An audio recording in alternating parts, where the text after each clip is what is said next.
Hello everyone, welcome to on academy.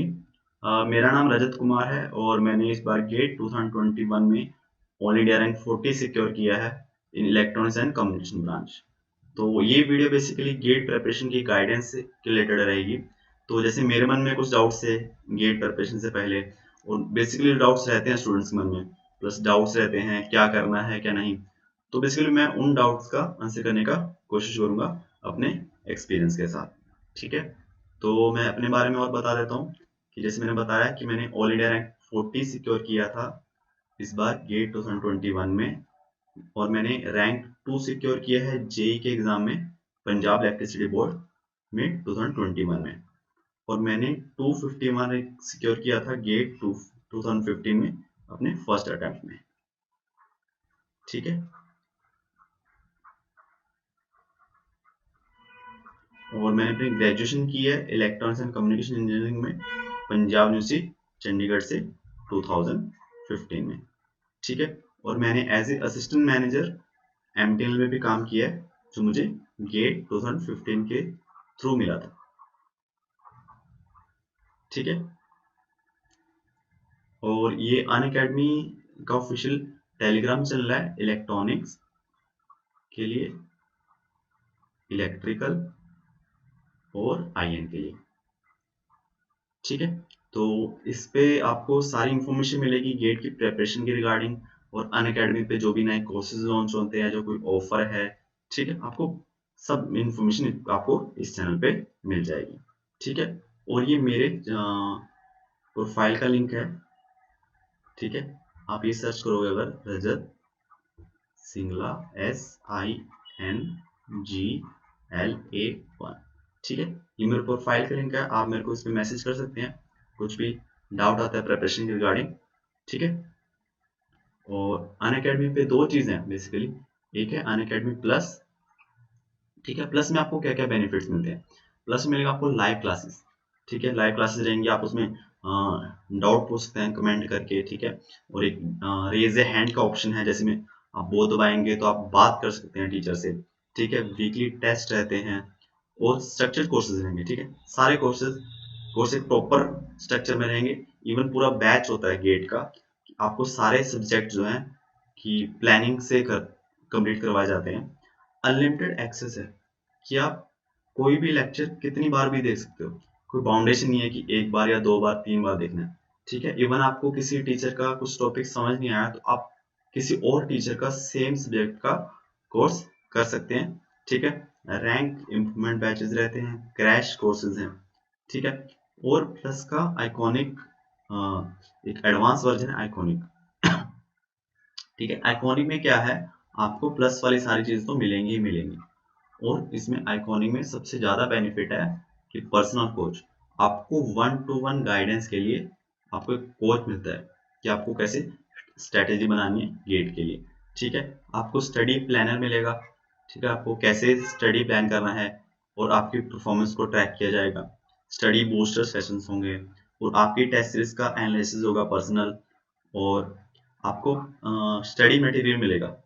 ठीक है, और एक डेडिकेटेड डाउट क्लियरिंग एजुकेटर्स की टीम रहेगी जो आपके डाउट्स क्लियर करेगी। ठीक है, तो ये कुछ प्राइजेस हैं प्लस के और आइकॉनिक के। प्लस आप ले सकते हैं 3 मंथ से लेके 24 मंथ तक का, और आप आइकॉनिक ले सकते हैं 6 मंथ से लेके 24 मंथ तक। ठीक है, ये आपको प्राइस ऐप और वेबसाइट पे मिल जाएंगे। ठीक है, आप वहां से भी चेक कर सकते हैं, और अगर आपको इस पे चेकआउट का तो कोड लगाएंगे RAJECE10। ठीक है, तो आपको इससे 10% डिस्काउंट मिलेगा।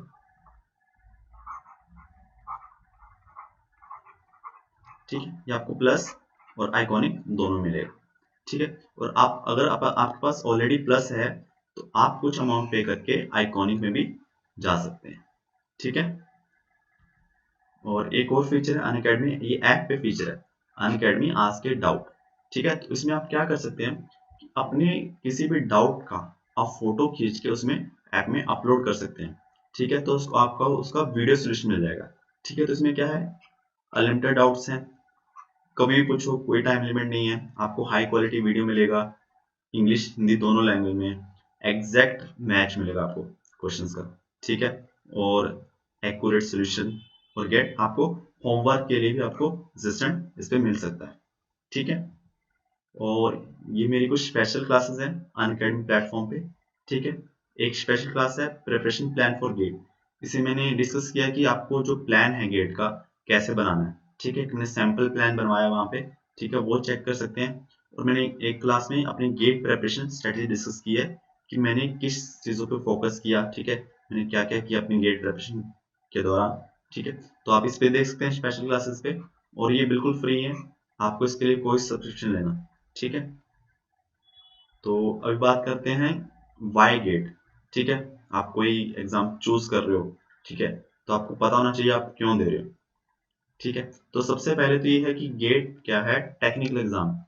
आप जिस फील्ड में पढ़ाई कर रहे हो, इंजीनियरिंग कर रहे हो, अगर आपको उसी फील्ड में आगे जॉब या पढ़ाई करनी है तो उस चीज के लिए है गेट, ठीक है। आपको सेम फील्ड में रहना है, सेम फील्ड, अपनी फील्ड नहीं छोड़नी है, ठीक है। तो पहली बेनिफिट है जॉब। तो मोस्टली पीएसयू जो है, जैसे ओएनजीसी हो गया, पीजीसीएल हो गया, एनटीपीसी हो गया, वो सारी गेट के स्कोर कार्ड पे रिक्रूटमेंट करती है, ठीक है। तो अगर आप पीएसयू में जॉब करना चाहते हैं तो उसके लिए, अगर आपका टारगेट है तो उसके लिए गेट, ठीक है। और अगर आप मास्टर्स करना चाहते हो, आपको आगे पढ़ाई करनी है, रिसर्च में जाना है, ठीक है, तो आईआईटीज या एनआईटीज में एडमिशन लेना है, तो वो भी सारी गेट के बेसिस पे एडमिशन लेती हैं। और इवन कुछ फॉरेन यूनिवर्सिटीज, ठीक है, जैसे सिंगापुर और जर्मनी की, वो भी गेट का स्कोर कार्ड एक्सेप्ट करती हैं, ठीक है, अगर आपको वहां से पढ़ाई करनी है। और तीसरी बेनिफिट ये है कि आपको अदर एग्जाम भी आपके साथ साथ प्रिपेयर हो जाएंगे जिनका टेक्निकल सिलेबस कॉमन है, ठीक है। जैसे इसरो हो गया, डीआरडी हो गया, जो आप कुछ स्टेट इलेक्ट्रिसिटी बोर्ड के एग्जाम्स होते हैं, ठीक है, उनका सिलेबस ऑलमोस्ट सेम रहता है, बस पैटर्न अलग होता है। तो हम सिलेबस गेट का करेंगे तो उसका सिलेबस हम ऑलरेडी कर ही लेंगे, कि जैसे मैंने अभी पीएचटीसीएल का एग्जाम दिया पंजाब का, तो सिलेबस सेम था, मैंने एक बार टेक्निकल पढ़ा हुआ था, तो उसमें मैंने रैंक 2 स्कोर किया, ठीक है। कि मैंने ऐसा नहीं कि अलग से इसके प्रिपरेशन कुछ किया था, मैंने गेट का प्रिपरेशन किया तो इसका भी साथ साथ हो गया। इसमें मैंने 80 मार्क्स सिक्योर किए हैं, स्कोर किए हैं आउट ऑफ 100, ठीक है। और अभी कुछ डाउट्स रहते हैं जो गेट से प्रिपरेशन से पहले, है ना, कि सबसे पहला डाउट ये था कि कोचिंग ले कि ना ले, ठीक है। ये टोटली स्टूडेंट पे डिपेंड करता है, ठीक है। मान लो कि आपने अपने कॉलेज में पढ़ाई अच्छे से की है, ठीक है, आपके सारे कंसेप्ट क्लियर हैं, ठीक है, आपके मार्क्स अच्छे हैं, आपको बेस्ट हो आप क्लास में, ठीक है, और आपको इतने ज्यादा किसी चीज की जरूरत नहीं है, आप सेल्फ सफिशिएंट हो चीजों को आपको प्रैक्टिस करने के लिए, ठीक है, तो हो सकता है कि आप सेल्फ स्टडी से गेट आप क्रैक कर पाओ, ठीक है। बट मान लो कि आपके कॉलेज में पढ़ाई अच्छी नहीं है, ठीक है, आपको चीजें नहीं आती हैं जो गेट के सब्जेक्ट में है, आपने ढंग से नहीं पढ़ाई की है, तो कोचिंग आपको डेफिनेटली बेनिफिट करेगा, ठीक है। और क्या होता है सेल्फ स्टडी में, सेल्फ स्टडी में सब आपको मटेरियल वगैरह खुद अरेंज करना पड़ता है ना। तो कोचिंग से एक्चुअली ये सब चीजें ना कम हो जाती हैं, कि आपको एक रोड बना बनाया मिल जाता है कि आपको उस पर बस चलना है, मेहनत है, ठीक है। कोचिंग ओनली आपको एक पुश देता है, ठीक है, अपने टारगेट की तरफ, ठीक है। ये टोटली आप पे डिपेंड करता है, आपको खुद एनालिसिस करना अपने आप को, ठीक है, कि आपको चाहिए कोचिंग के नहीं, ठीक है। कोचिंग से जरूर बेनिफिट होता है, आपको टाइम कम लगता है प्रिपरेशन करने में, ठीक है, टोटली आपको डिसाइड करना है। और फिर क्वेश्चन आता है ऑफलाइन या ऑनलाइन कोचिंग। ये देखो, ये डाउट अभी नया डाउट है बिल्कुल, 2-3 साल पहले का, क्योंकि जब मैंने 2015 में कोचिंग की थी तब ऑप्शन था ही नहीं ये वाला, ठीक है, बहुत कम। बट अभी ऑनलाइन कोचिंग काफी अच्छा चल रहा है। तो देखो, हर चीज का अपना अपना बेनिफिट है। जैसे ऑफलाइन कोचिंग है, इसमें आपको ना प्लानिंग कम करनी पड़ेगी, क्योंकि आपको ऑलरेडी क्लासेस का शेड्यूल रहेगा। ऑनलाइन में आपको डिसिप्लिन चाहिए बहुत, ठीक है, डिसिप्लिन खुद बनाना है, हम खुद ही हैं अपने लिए, ठीक है, हमें खुद ही अपने लिए करना है सब कुछ, ठीक है।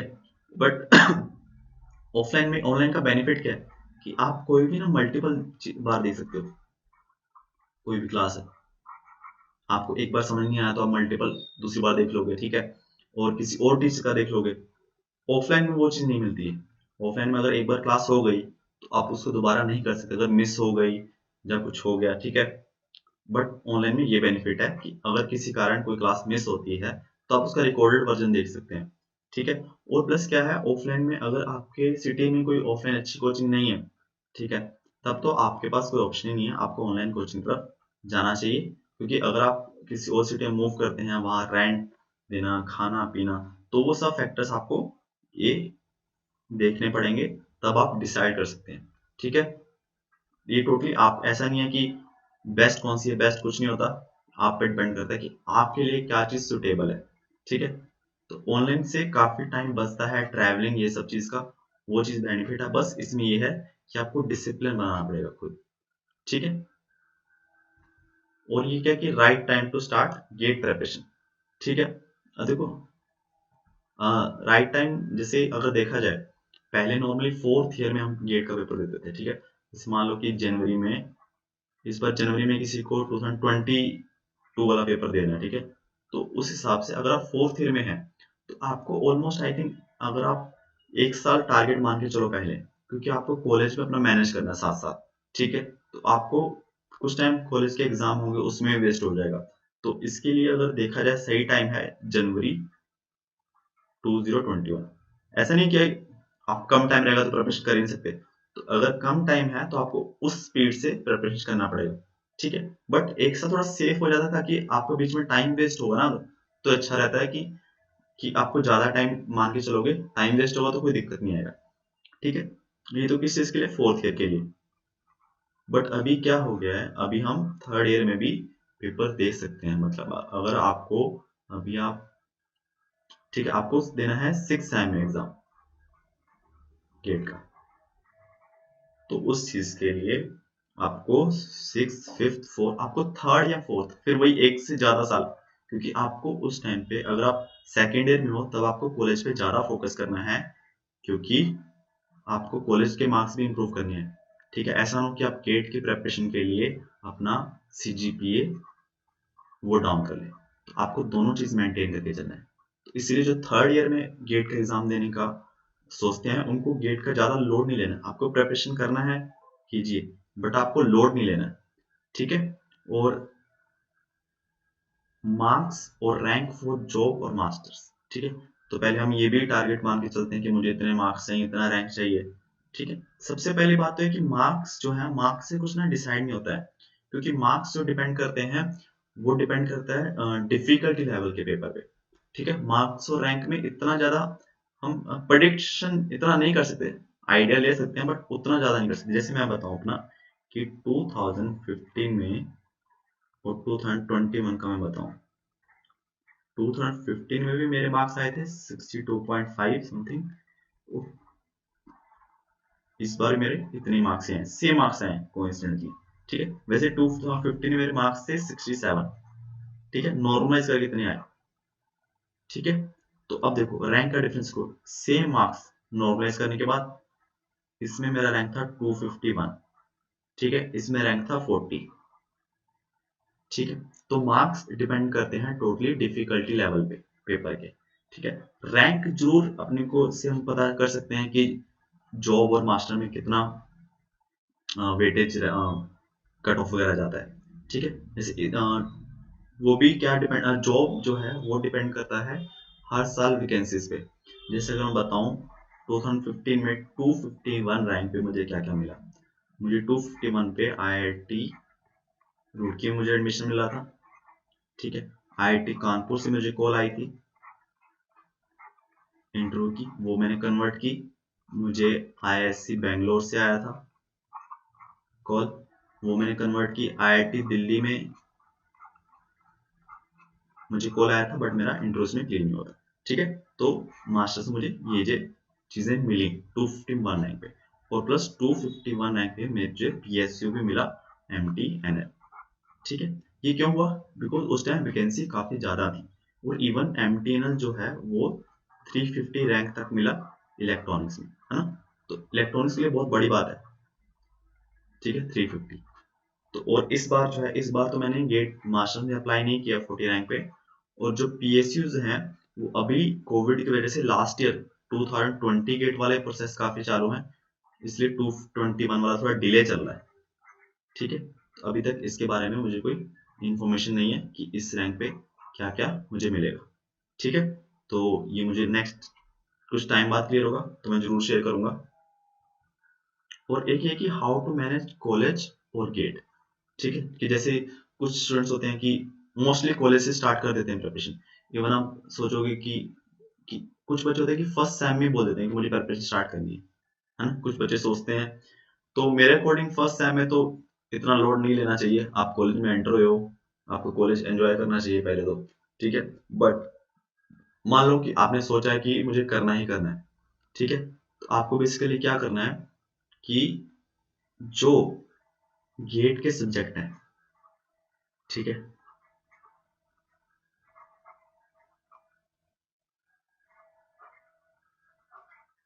ठीक है, और जो कॉलेज के हैं सेमेस्टर वाले कॉमन सब्जेक्ट्स, उस पे आपको ज्यादा ध्यान देना है, ठीक है।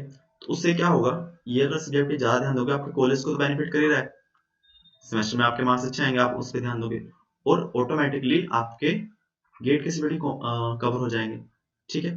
तो अगर आप कॉलेज में बहुत जल्दी से गेट का प्रिपरेशन स्टार्ट कर रहे हो तो आपको दोनों चीज ऐसे मैनेज करनी है, ठीक है। आपको सीजीपीए को भी बहुत ध्यान रखना पड़ेगा, सीजीपीए परसेंटेज, क्योंकि आपको मिनिमम कट ऑफ तो आपको पार करना पड़ेगा ना, जैसे आईआईटी एडमिशन के लिए, जहाँ पीएसयूज के लिए, ठीक है।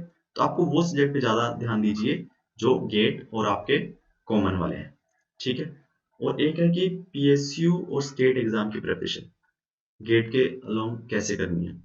तो देखो, सिलेबस जो है गेट का, जैसे इसरो हो गया, डीआरडीओ या कोई स्टेट के इलेक्ट्रिसिटी बोर्ड के एग्जाम है, टेक्निकल सिलेबस बिल्कुल कॉमन रहता है, सेम रहता है। कुछ चीजें हो सकता है एक दो सब्जेक्ट एडिशनल हो। अगर आप गेट का पढ़ रहे हो तो आप ऑटोमेटिकली सिलेबस तो कंप्लीट कर रहे होगा, बट क्या होता है कि हर एग्जाम का अपना जो पैटर्न होता है, तरीका तो अलग होता है।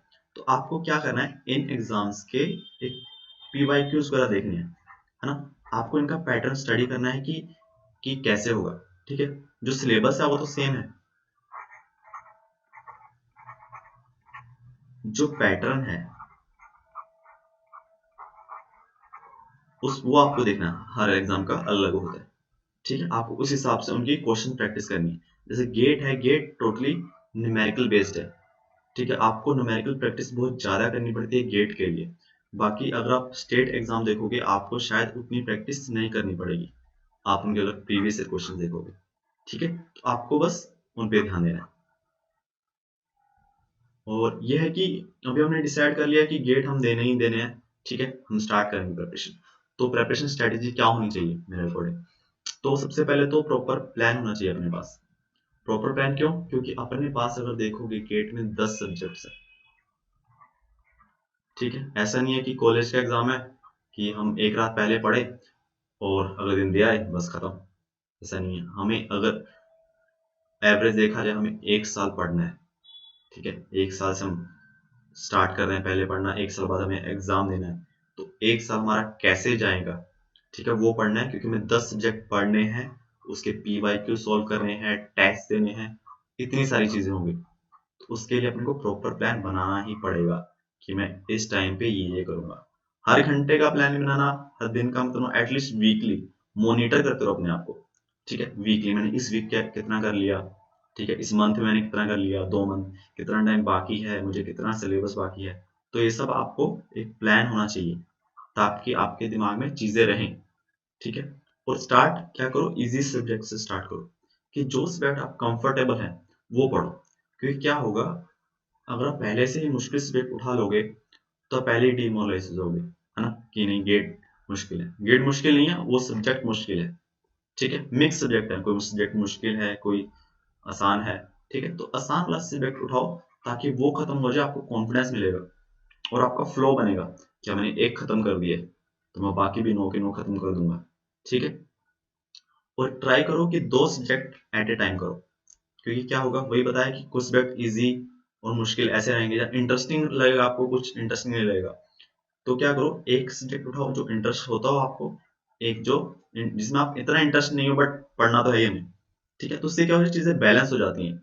अगर आप पूरा दिन ये ऐसा सब्जेक्ट पढ़ोगे जिसमें ओनली थ्योरी थ्योरी है, तो हो सकता है आपको अच्छा ना लगे, आप ज्यादा टाइम ना दे पाओ उसको, ठीक है। तो इसके लिए 2 सब्जेक्ट चलाओ जो आपको एक अच्छा लगे, एक आपको थोड़ा मुश्किल होता है पढ़ने में, ठीक है, आपको तो कम टाइम दो, ठीक है। और थर्ड क्या है, start question practice of computer subjects. और जो सब्जेक्ट हमारे कंप्लीट हो चुके हैं उसके क्वेश्चन प्रैक्टिस करना स्टार्ट कर दो। क्योंकि ऐसा वेट मत करो कि मैं पूरा सिलेबस खत्म करूंगा जल्दी जल्दी उसके बाद मैं प्रैक्टिस करना स्टार्ट करूंगा, ऐसा मत करो। जैसे ही मान लो कि आपने एक सब्जेक्ट कंप्लीट किया, ठीक है, फिर आपने 2 और 3 सब्जेक्ट जो है पहले ही खत्म कर दिए। ठीक है, जब आप फोर्थ सब्जेक्ट कर रहे होगे ना, फोर्थ और फिफ्थ सब्जेक्ट, जब भी आपका फर्स्ट 3 सब्जेक्ट कंप्लीट हो चुके हैं, तो आप फर्स्ट सब्जेक्ट का साथ में रिवीजन स्टार्ट कर दो, है ना। रिवीजन मतलब रिवाइज करके पीवाईक्यू सॉल्व करो, वर्कबुक सॉल्व करो। तो ऐसा पैरेलल ही चलाते रहो, एक सिलेबस चल रहा है हमारा पैरेलल में और एक रिवीजन चल रही है, ठीक है, ताकि एंड मोमेंट पे सारी रिवीजन एक साथ ना हो, इकट्ठी ना हो जाए, ठीक है।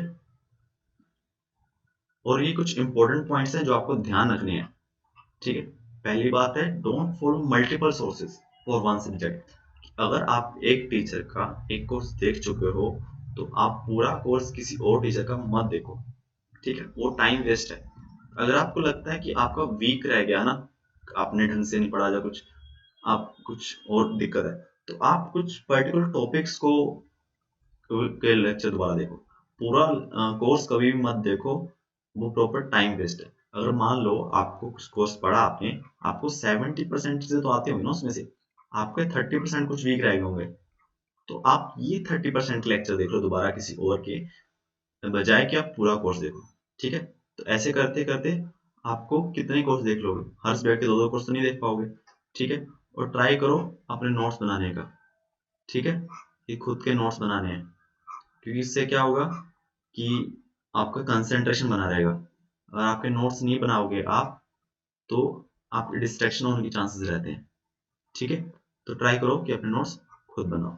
तीसरा है, try to finish syllabus as soon as possible, ठीक है।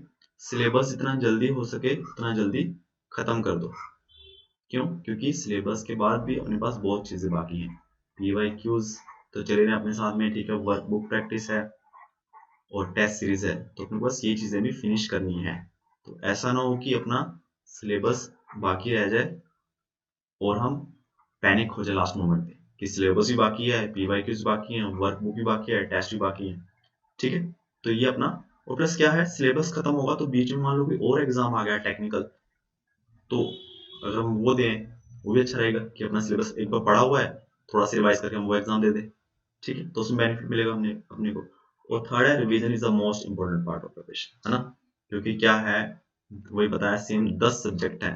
अगर आप फर्स्ट सब्जेक्ट शुरू करोगे, 10 तक पहुंचते पहुंचते ऐसा लगेगा कि आपको पहला तो साफ हो गया जी, है ना, कि मैंने तो ये तो 3 4 5 6 महीने पहले पढ़ा था, अब तो मुझे तो एबीसी भी नहीं आता इसका। तो इसीलिए रेगुलरली रिवीजन करते रहो, ठीक है। फर्स्ट सब्जेक्ट कंप्लीट हो गया, उसका रिवीजन करो, पीवाईक्यूज करो, कुछ टाइम बाद फिर रिवीजन करो, वर्कबुक के क्वेश्चंस लगा लो, फिर रिवीजन करो, टेस्ट लगा लो, ठीक है। कम से कम आप हर सब्जेक्ट 6 से 7 बार रिवीजन कर लो, ठीक है। अगर आप ये सब करते रहोगे ना चीजें, तो हो भी जाएगा, ठीक है। और ये कुछ डाउट्स हैं जो अभी इस टाइम जो गेट देने वाले हैं 3 महीने बाद, ठीक है, फरवरी में 2021 में, उनके डाउट्स होंगे अभी इस टाइम पे। ये डाउट्स होंगे बेसिकली कि सिलेबस हमारा कंप्लीट नहीं हुआ, ठीक है।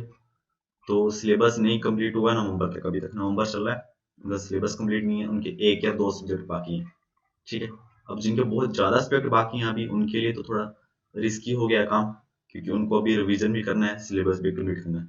बट जिनके अभी 1-2 सब्जेक्ट, 3 सब्जेक्ट बाकी हैं, तो उनको क्या करना है, ऐसा नहीं कि सिलेबस कंप्लीट करने पे ज्यादा ध्यान देना है। देखो, अभी अगर सिलेबस भी आप धीरे धीरे कंप्लीट करना चाहो तो आपका दिसंबर तक हो जाएगा ना, बट आपको पहले ही जो कंप्लीटेड सब्जेक्ट्स हैं उनकी रिवीजन करनी ही पड़ेगी, उनके टेस्ट देने पड़ेंगे, ठीक है। तो वो चीज स्टार्ट कर दो अभी से, ठीक है। सिलेबस भी कंप्लीट करना है, ऐसा नहीं कि सिलेबस अभी छोड़ दो, बट अभी सिलेबस को कम टाइम दो और रिवीजन को ज्यादा टाइम दो, बट सिलेबस भी खत्म करना है, ठीक है। और सिलेबस खत्म ना होने का रीजन बेसिकली क्या होता है कि हम स्टार्टिंग में ना प्लानिंग नहीं करते हैं और हम ना किसी 1-2 सब्जेक्ट में ना खो जाते हैं, ठीक है, कि मैं इसमें बस परफेक्ट हो जाऊं एक सब्जेक्ट में, तो उस वजह से हम एक किसी किसी सब्जेक्ट में 2 या 3 महीने वेस्ट कर देते हैं कि हम बस उसी में लगे रहते हैं, ठीक है, उसी में वही एक सब्जेक्ट पढ़ते रहते हैं। तो वो चीज़ नहीं करनी है। ठीक है, हमें एक सब्जेक्ट से परफेक्ट होने से अच्छा है कि हम सारे सब्जेक्ट्स में हमें अबव एवरेज, ठीक है, रहे।